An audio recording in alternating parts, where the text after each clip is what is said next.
Si vous nous pratiquez un peu partout dans le monde, merci pour la confiance et bienvenue dans l'invité de la semaine. On s'intéresse aux droits de l'homme en Guinée. C'est pourquoi nous avons invité sur ce plateau de Guinée-Peuse Maître Alpha Amadou DS Ba. Il est le vice-président de l'OGDH. On va parler des violations des droits de l'homme en Guinée. Merci d'être avec nous. Monsieur Diallo, bonjour. C'est M. Ba, bonjour à vous. M. Ba, bonjour. Bonjour. D'accord, je vous taquine, parce que depuis que vous êtes là, vous êtes en train de dire que les bas sont ceci, s'il n'y a pas de bas qui va voler, il n'y a pas de problème, ça c'est juste un passage. Merci d'être avec nous sur ce plateau de Guinée-Peuse. C'est un plaisir d'être ici. D'accord, pour commencer, on va parler des droits de l'homme en Guinée. Quel regard portez-vous sur l'évolution des droits de l'homme en Guinée? Écoutez, c'est une question pertinente à laquelle il y a beaucoup de réponses qu'on peut apporter, puisque les droits de l'homme englobent plusieurs aspects.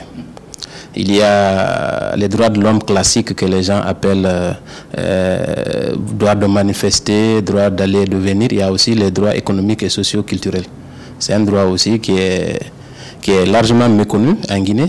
Peut-être qu'on aura l'opportunité d'en parler amplement, mais de façon globale, les droits de l'homme constituent une véritable préoccupation pour les défenseurs des droits de l'homme dans notre pays, puisque depuis plusieurs années maintenant, il y a des instruments juridiques nationaux et internationaux qui réglementent tout ce secteur, mais malheureusement, dans la mise en œuvre des textes, il y a suffisamment d'insuffisances, à telle enseigne qu'aujourd'hui, je pense qu'il y a lieu de changer radicalement notre approche en ce qui concerne le gouvernement par rapport à la mise en œuvre du respect de la promotion et de la protection des droits de l'homme. Vous parlez des insuffisances. Quelles sont ces insuffisances selon vous? Vous savez, les insuffisances, c'est surtout au niveau de l'application des textes de loi.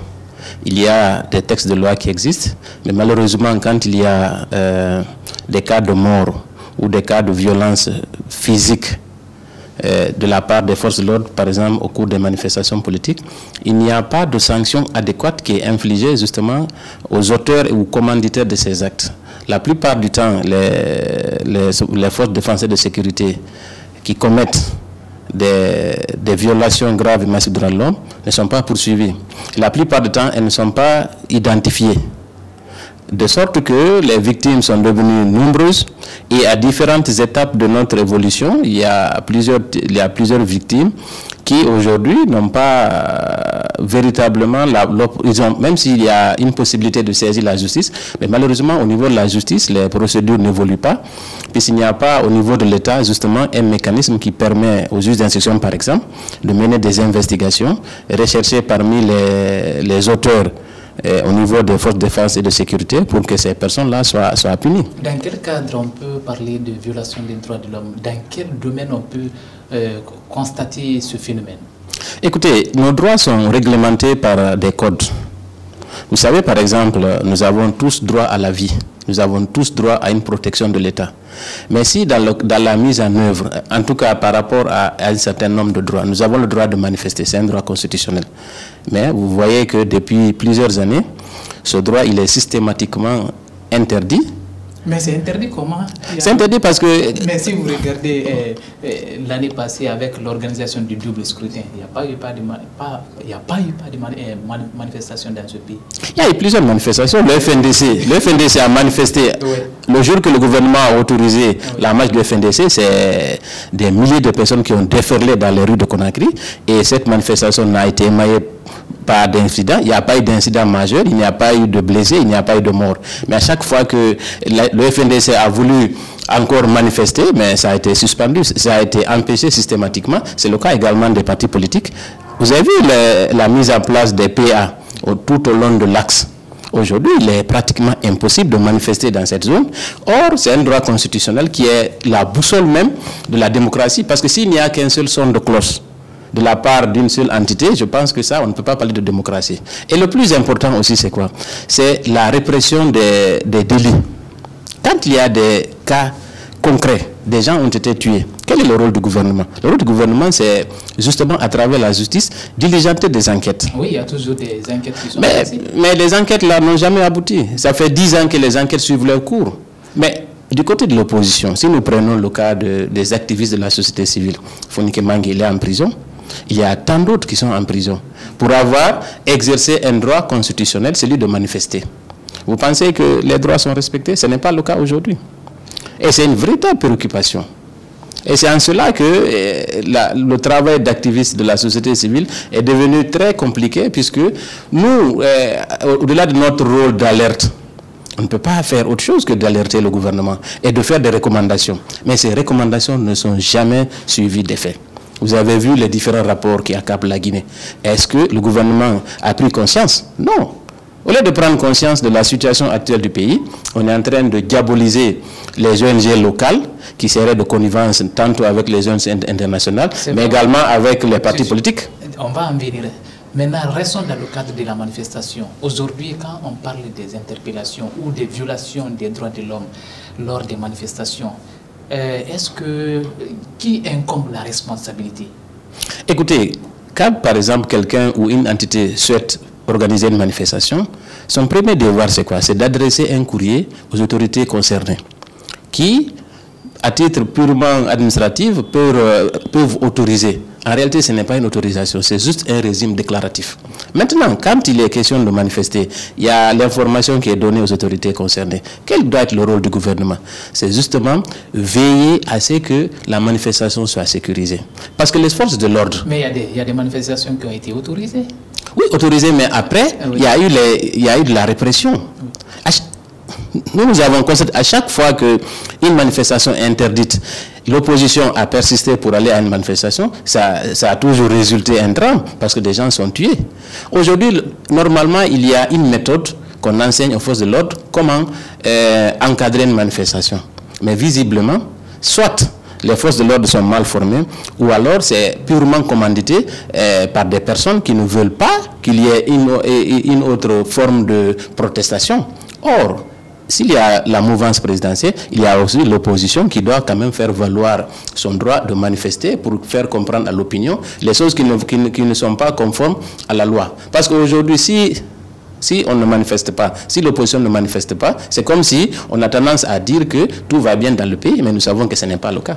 D'accord, il y a beaucoup on a arrêté beaucoup d'opposants pendant...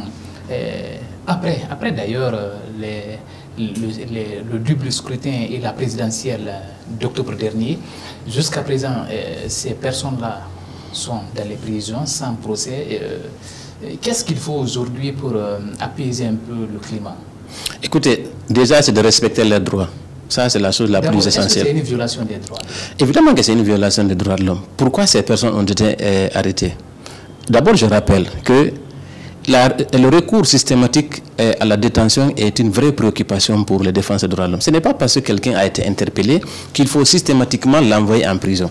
Il y a des conditions dans lesquelles quelqu'un dont on reproche des infractions peut être conduit à la maison d'arrêt. Il y a des conditions spécifiques. Mais qu'est-ce qu'on a remarqué avec l'opposition et les membres de la société civile? À chaque fois que ces personnes sont arrêtées, c'est directement à la maison centrale. Pourquoi? Parce que justement, on veut casser un mouvement. Parce que c'est ça l'idée. C'est empêcher... Oui, mais c'est ça. Ça, ce n'est pas un secret. Ça, c'est public. Tout le monde le sait. Aujourd'hui, qu'est-ce qu'il faut? Nous avons visité la maison centrale. Les conditions sanitaires sont déplorables. Il faut améliorer les conditions carcérales des prisonniers dans l'ensemble. Ce n'est pas seulement les prisonniers politiques. On a vu des malades. Des malades. Voilà, il y en a qui ont contracté la Covid. Ailleurs, les gens ont libéré des prisonniers justement pour éviter que dans cet endroit clos, que la maladie, qu'il y ait une résistance au niveau des établissements pénitentiaires. Mais aujourd'hui, on les garde en prison.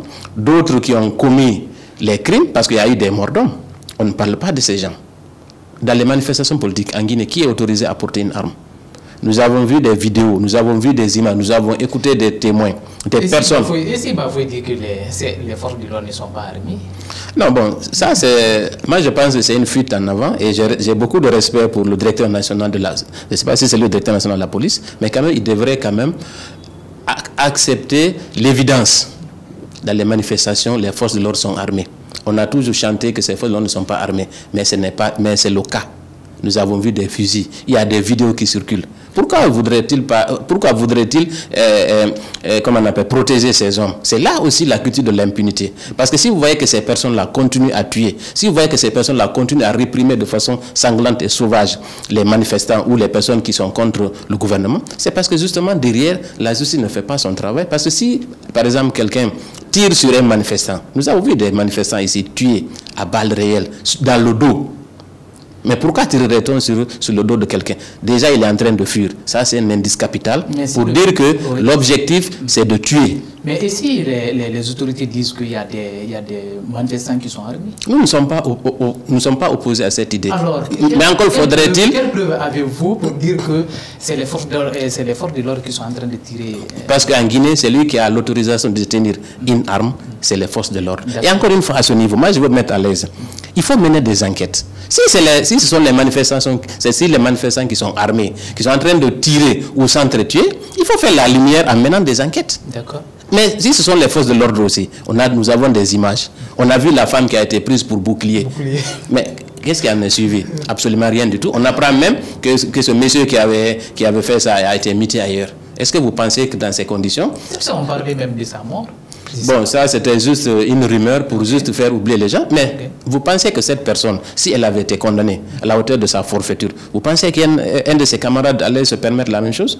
On a déshumanisé les manifestants en Guinée. D'accord. Aujourd'hui, que faites-vous pour la libération de ces prisonniers politiques, même si Alpha Condé dit qu'il n'y a pas un prisonnier politique? Bon, moi, je ne voudrais pas me lancer dans cette sémantique, prisonnier politique ou pas. Toujours est-il que la plupart de ces personnes-là sont des acteurs majeurs de notre politique nationale.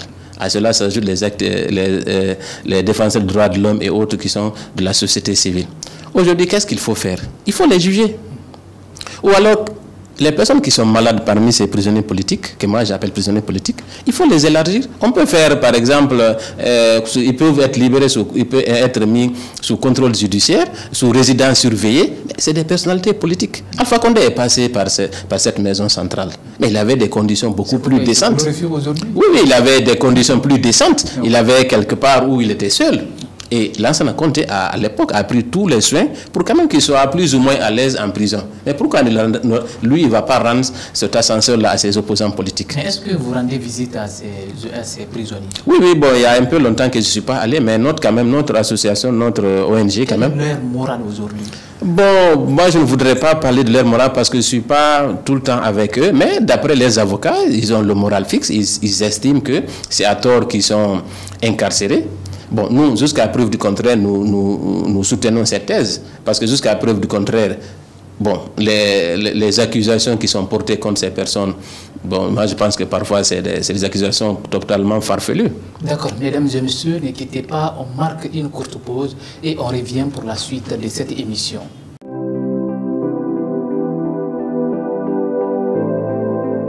Retour sur ce plateau de Guinée Buzz avec notre invité de parcours qui n'est autre que Maître Alpha Amadou DS Ba. Il est le vice-président de l'OGDH.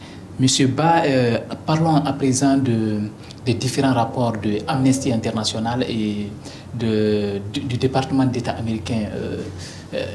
À quoi cela vous inspire? Écoutez, moi je pense que ces différents rapports constituent le résumé de tous les rapports que nous avons dressés sur le plan local, parce que la plupart des informations se recoupent.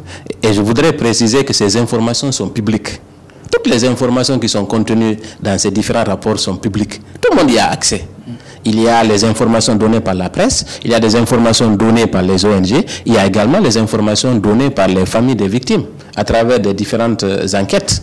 Amnesty International, Human Rights Watch, le secrétariat d'État américain, toutes ces entités ont conclu que la Guinée viole systématiquement le droit de l'homme en Guinée. Donc le rapport reflète la réalité. Exactement, mais ces rapports accablants reflètent réellement la réalité. On a vu Damantan s'acharner contre Amnesty International qui ne vérifie pas l'information. Donc le gouvernement est toujours prêt à communiquer.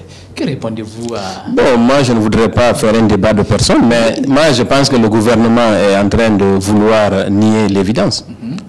Il faut apporter des réponses adéquates aux préoccupations contenu dans ces différents rapports. Parce qu'au-delà de la dénonciation, le gouvernement a l'opportunité de revoir dans chaque paragraphe ou dans chaque partie indiquée comme violation de normes, il peut vérifier de lui-même. Aujourd'hui, toutes ces informations sont publiques. Tout le monde est au courant que dans les manifestations, il y a des morts d'hommes. Est-ce que le gouvernement a pris ses responsabilités pour que les auteurs de ces crimes-là soient punis? Mais non. Mais ils annoncent toujours des enquêtes. Oui, mais les enquêtes là sont inutiles pour nous parce qu'elles n'ont abouti à rien de tout. La seule, depuis 2010 le seul agent des forces de l'ordre qui a été poursuivi a été relaxé en appel. D'accord. Il s'agit de Kali Diallo, si je ne me trompe. Lui, il a été poursuivi pour l'assassinat du jeune à Bambeto. Il a été blanchi en appel. Nous, ce qui nous réjouit, c'est parce qu'il a été blanchi. Si ce n'est pas lui qui est l'auteur du crime, évidemment, il faut qu'il soit libéré. Mais en attendant, l'assassin de ce jeune est toujours en fuite. Il est toujours parmi les forces de l'ordre parce qu'il était question il a été question des forces de l'ordre parce que c'est quelqu'un qui était sur son balcon qui a reçu une balle. D'accord. En tant qu'agent sur le terrain, qu'est-ce que tu peux nous dire, vous pouvez nous dire exactement ce que vous avez vécu dans les manifestations, un petit témoignage. Bon, moi personnellement, je ne participe pas aux manifestations. Mais nous avons quand même des personnes qui ne sont pas de notre ONG. Après les manifestations, nous allons vers les familles et nous recueillons des témoignages des victimes. La plupart du temps, nous sommes sollicités à travers des téléphones, on nous envoie des images, on nous envoie des témoignages. C'est ces témoignages-là que nous recoupons et nous faisons des rapports, nous dressons des rapports. Et ce sont ces rapports-là, la plupart du temps, qui servent aussi aux autres organisations comme Amnesty International, Human Rights Watch. Mais je précise que, quelles que soient les informations que nous leur donnons, ils vérifient. Il y a toujours une vérification et aussi, ils envoient un enquêteur sur place. D'accord. Ils envoient un enquêteur qui procède à des enquêtes. C'est les compléments d'information que nous donnons à ces différentes ONG pour qu'elles soient mieux outillées par rapport aux rapports qu'elles veulent dresser. D'accord, si c'est la mémoire fidèle, il y a Damantan qui a dit à un moment donné que pourquoi, même Makanera aussi l'avait dit que dans les rapports de Amnesty et de Amnesty International par exemple, on ne fait pas cas aux policiers qui sont parfois assassinés lors des manifestations et même le cas des militaires qui ont été pris à partir de Somphonia. Bon, moi je n'ai pas lu l'intégralité du rapport d'Amnesty. C'est vrai qu'il est accablant et dans une large mesure, il reflète la réalité. Mais ce que je peux dire par rapport à l'OGDH, nous, quand il y a eu les militaires qui ont été tués à Wanindara, nous avons fait un communiqué.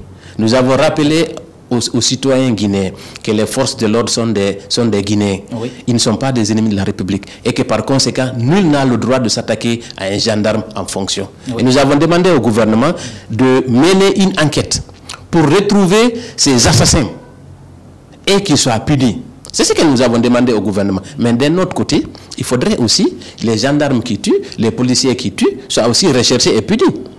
Ce n'est pas parce qu'il est question seulement des gendarmes que la machine judiciaire doit se mettre en branle. Il ne faudrait pas faire la différence entre les citoyens et les gendarmes parce qu'ils sont tous des Guinéens, ils sont tous des êtres humains. Et c'est ces 2 poids, 2 mesures que nous dénonçons. D'accord. Et quel regard portez-vous sur le contre-pied, c'est-à-dire le rapport de Reporters sans frontières, malgré l'emprisonnement de certains journalistes, je parle le cas de doyen Amadou Djoulé. Il y a des journalistes qui ont été interpellés, qui n'ont pas été emprisonnés, mais surtout dans le dossier de Nabaya Git. Mais malgré tout ça, là, le Reporters sans frontières a classé la Guinée et on a eu un point. Quelle analyse faites-vous de ce rapport-là? Bon, écoutez, moi je pense que je ne peux pas défendre le rapport de Reporters sans frontières, mais toujours est-il que nous ne sommes pas premiers quand même sur la liste. Peut-être qu'on a gagné un point. Oui, mais il faut faire plus. Oui. Il faut faire plus. Mais il faut s'améliorer. Oui. Le cas de Amadou Diallo, il a été incarcéré pourquoi? Pour un délit de presse. Est-ce qu'il devait aller en prison? Nous disons non, il ne devrait pas aller en prison. D'accord. Parce que la loi 002 sur la liberté de la presse indique que quel que soit l'acte commis, c'est une amende. Oui. Et dans son cas spécifique, l'amende qui ne devait pas dépasser 5 millions de francs guinéens. Donc il n'aurait pas dû être incarcéré. Est-ce que ce n'est pas parce qu'il a touché la sensibilité politique, la sensibilité des populations? Écoutez, vous savez, il n'y a de sanctions que quand il y a une prévision et une peine. C'est-à-dire que c'est le législateur qui décide. Ce n'est pas parce que tel acte dérange telle ou telle personne sur le plan moral ou sur le plan intellectuel qu'il faut nécessairement appliquer une peine qui n'est pas prévue. Mais les propos de Jules étaient graves. Non, ça sape l'unité nationale. Bon, moi je ne veux pas commenter ces propos. Oui, ce qui est important, est-ce que où il a tenu ses propos? Oui, c'est sur l'INCFM. L'INCFM, c'est un média, donc c'est des délits par voie de presse. Qu'est-ce que la loi dit? Quand c'est par voie de presse, il y a une procédure qui doit être suivie. Voilà la peine prévue. Il ne doit pas aller en prison. S'il va en prison, c'est une violation de son droit. D'accord, pour vous... Moi, je ne défends pas Amadou Jules Diallo par rapport aux propos qu'il a tenus. Oui. Moi, par contre, ce que je défends, c'est l'illégalité par laquelle il a été conduit en prison. Oui. Et ça, je vais le dénoncer. Le jour que... Il a fait plus de 3 mois. Il a fait plus de 3 mois inutilement. Oui. Et en violation flagrante de ses droits. Il aurait dû rester en liberté et venir au tribunal pour suivre son procès. D'accord. Maintenant, restons toujours dans ce cadre de rapport parce que il y a un nouveau rapport encore sur la Guinée. Ce n'est pas un rapport proprement dit, mais des sanctions annoncées par les eurodéputés contre certains hauts responsables du pays. Comment vous voyez tout ça là? Est-ce que la démocratie se porte bien dans notre pays? Mais voyez-vous que la démocratie ne se porte pas bien. Sinon, autrement, moi je pense que la Guinée est totalement isolée aujourd'hui. Je pense que la Guinée est un mauvais élève dans la sous-région. En tout cas, en termes de démocratie. L'indice de démocratie a véritablement chuté dans notre pays. On ne s'est pas amélioré. Depuis quelle année? Bon, voyez-vous, on avait une constitution de 2010 qui prévoyait 2 mandats présidentiels non renouvelables. Oui. C'était une intangibilité. Mais on a fait sauter cette intangibilité pour justement permettre à un homme de continuer à gouverner, ce qui est totalement aberrant. Pourquoi? Parce qu'il n'y a pas d'homme-providence. Alpha Condé qui a combattu pendant plus de 40 ans, justement pour qu'il ait l'alternance politique, aujourd'hui il est l'obstacle à l'alternance politique. Mais il dit premier mandat de la 4e République. Écoutez, ça c'est juste des jeux de mots. Nous savons que 2 plus 1 font 3. Changement autrement. Ce gouvernement autrement, je pense que c'est une véritable imposture. Les conséquences de ces sanctions sur la vie des Guinéens, pourquoi pas ces personnalités citées? Écoutez, je ne sais pas si les sanctions ont été déjà prises. Il y a une liste qui circule, mais je pense que c'est une liste qui a été déposée par les eurodéputés dont vous parliez tantôt. Mais si ces sanctions-là sont prises, moi je pense que ce serait une très bonne chose pour notre pays. Parce que ces personnalités politiques, certainement du point de vue de l'Union européenne, peut-être que c'est parce que ces personnalités politiques ont d'une façon ou d'une autre participé à cette mascarade qui a conduit notre pays dans cette crise. Nous sommes dans une crise, mon cher Oulari. Est-ce que ce n'est pas ces violations des droits de l'homme? Évidemment, plusieurs violations ont été constatées. Les gens ont été tués, des gens ont été emprisonnés illégalement, des maisons ont été incendiées. Il y a eu, par exemple, le siège de Wanindara. Les forces de l'ordre se sont livrées à des exactions extraordinaires. C'est comme si la population, les habitants de Wandara n'étaient pas des Guinéens. C'est comme si nous étions dans une zone de guerre. Et vous pensez que tout cela peut passer inaperçu? Mais non. Les personnes qui ont favorisé cela, des personnes qui ont commandité ce genre d'actes, doivent être sanctionnées. Si ces sanctions-là tombaient aujourd'hui sur la tête de ces personnalités, je pense qu'elles se rendraient compte qu'elles ne sont pas seules dans ce pays et qu'il est important de préserver la vie humaine dans ce pays. D'accord, il y a eu de la réponse du berger à la bergère. Il y a le gouvernement aussi qui a réagi, le APG Arc-en-Ciel. Je prends par exemple l'exemple sur le président de la majorité présidentielle parlementaire. Donc, le fameux Damaro. Non, ce n'est pas Damaro. Ah, c'est lui le président de l'Assemblée. Ah, le président de la majorité. Que certains appellent Assemblée Covid. Oui. Donc lui, il dénonce, il qualifie ce rapport d'impartial, mais aussi il affirme que c'est un rapport qui est, c'est-à-dire c'est une décision qui est minoritaire. Qu'en dites-vous? Bon, je ne sais pas si ce rapport il émane d'une minorité, mais tout est dit que quand l'Union européenne prend une décision, c'est les 27 qui la prennent. Est-ce que ce n'est pas une ingérence dans les affaires? Écoutez, ce n'est pas une ingérence. Oui, parce que moi, si les droits de l'homme sont violés, systématiquement dans un pays, je pense que l'Union européenne a un droit de regard. Maintenant, quand vous demandez des subventions à l'Union européenne, pourquoi vous ne parlez pas d'ingérence? Quand la Guinée tend la main à l'Union européenne, à la France, à l'Allemagne, aux États-Unis, en ce moment, la Guinée n'était pas souveraine? Moi, je pense qu'il faut arrêter ce genre de débat. La question qui se pose est celle de savoir pourquoi il y a des violations massives des droits de l'homme. Pourquoi on persiste dans cette... Pourquoi on encourage l'impunité? Pourquoi il y a la corruption dans ce pays? La corruption est devenue endémique. Qu'est-ce qu'il faut pour endiguer cette corruption? Qu'est-ce qu'il faut pour mettre fin à l'impunité dans ce pays? C'est de cela dont il s'agit. Il n'est pas question de souveraineté ou de panafricanisme. Il n'y a pas lieu de panafricanisme dans cette affaire. D'accord, M. Ba, il y a une question qui talonne mon esprit. C'est à ce qui concerne, parce que dès qu'on a parlé de ces sanctions, il y a des personnalités telles que de la junte militaire qui ont été... D'abord, c'est la première liste qui a été citée. Donc, il y a... comment on appelle vous êtes l'avocat des victimes du massacre du 28 septembre. Aujourd'hui, quel est l'état des lieux? Où se situe ce dossier? Quel est l'état d'esprit de ces victimes-là? Bon, je vais commencer par la dernière question. Les victimes sont complètement désorientées parce que ça va bientôt, on va commémorer le 12e anniversaire de ces actes ignobles et barbares qui ont été perpétrés au stade du 28 septembre. Jusqu'à présent, il n'y a aucun procès. Maintenant, les sanctions ciblées contre ces auteurs présumés de ces faits, bon, nous, de toute façon, ça nous réjouit.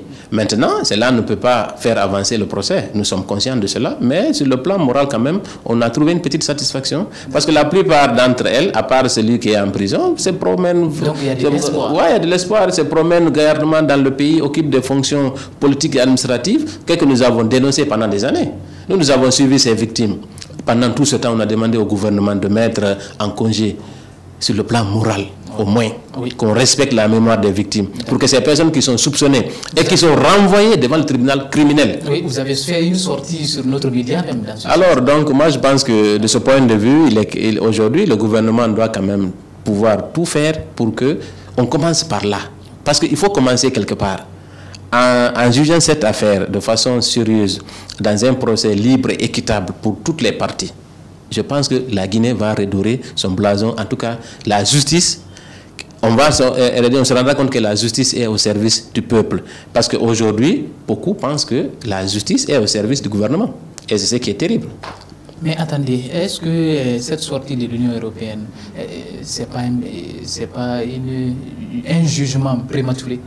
On devrait attendre la conclusion de cette enquête. Moi, je voudrais dire quand même que la décision de l'Union européenne, ce n'est pas une décision de justice, c'est une décision purement administrative. C'est des sanctions ciblées. Cela ne signifie pas que l'Union européenne estime ou déclare que ces gens-là sont coupables. L'Union européenne a le droit... C'est une manière de mettre la pression. Exactement. L'Union européenne a le droit de refuser qu'un citoyen d'accéder à son territoire. L'Union européenne a le droit de geler des fonds, peut-être illégalement, comment on appelle, entreposés là-bas, parce que nous savons que la plupart des fonds qui sont détournés dans notre pays, où ces malfrats au col blanc les amènent, c'est en Europe. Ils dévalisent nos banques ici, nos ressources, et après ils les gardent en Europe pour enrichir l'Europe par rapport à cette pauvre population. Je pense que déjà, moi je pense que c'est une très bonne leçon. Peut-être quand on va bloquer ça, les comptes bancaires là seront reversés dans... Bon, en tout cas, on a vu avec Bokassa, des fonds ont été ramenés en Centrafrique à l'époque. Je pense que si, par exemple, la liste de l'Union européenne, sur les 25 là, si, par exemple, on bloquait leurs avoirs, ce que je souhaite vivement, peut-être que ces fonds, on va se poser les questions de savoir comment ces fonds ont atterri en Europe, comment ces fonds ont été acquis en Guinée. Si c'est des détournements de deniers publics, à ce moment, une enquête va être ouverte dans l'un des pays, par exemple. Une mallette qui a été saisie. Alors, quelque part au Sénégal, où il y avait des millions d'euros. Ah bon? Mais bien sûr, il y a un peu longtemps. Est-ce que cette mallette provenait de la Guinée? Bon, on a dit qu'elle provenait de la Guinée. Moi, je n'ai pas de preuves. Tout comme vous, je l'ai appris à la presse. Moi, personnellement, je n'ai pas vu la mallette. Mais quand même, la corruption est devenue endémique dans notre pays. D'accord. Des fonds sont détournés. Regardez l'état de nos routes. Aujourd'hui, c'est une honte pour nous, après 10 ans de gouvernance de M. Alpha Condé, qu'on n'ait pas de route. Tout ça, ça en rajoute à la frustration, à la frustration de la population. Vous savez, les acquis, c'est important de les dire, mais il reste un chantier énorme pour ce pays. Il y a le projet routier de Koya Dabola. Oui, il y a le projet aussi Koya-Labé, ça doit continuer jusqu'à au-delà. Mais si nous faisons une petite comparaison dans la sous-région, dans la sous-région, au Sénégal, en Sierra Leone ou en Côte d'Ivoire. Mais c'est des milliers de kilomètres qui ont été faits. Abidjan, Yamoussoukro. D'accord. Mais c'est une autoroute. C'est une autoroute de plus de 150 km. Mais avant, l'autoroute s'arrêtait où? Comment? L'autoroute s'arrêtait. L'autoroute de quel pays? De la Guinée? Oui, de la capitale. Bon, l'autoroute s'arrêtait à Koya. Koya? Oui. Ah bon? Pourtant, moi... non, c'était avant, je crois. D'accord.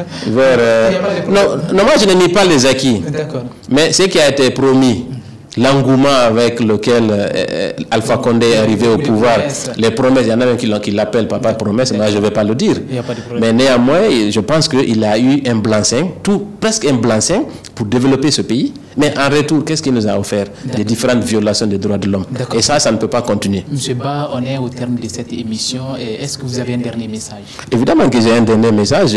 J'espère que tous les rapports qui accablent la Guinée feront tache d'huile et que le gouvernement prendra les mesures qui s'imposent pour que les auteurs et commanditaires de ces actes ignobles et barbares soient punis, recherchés et punis, et enfin que justice soit rendue aux victimes. D'accord, mesdames et messieurs, c'est la fin de cette émission.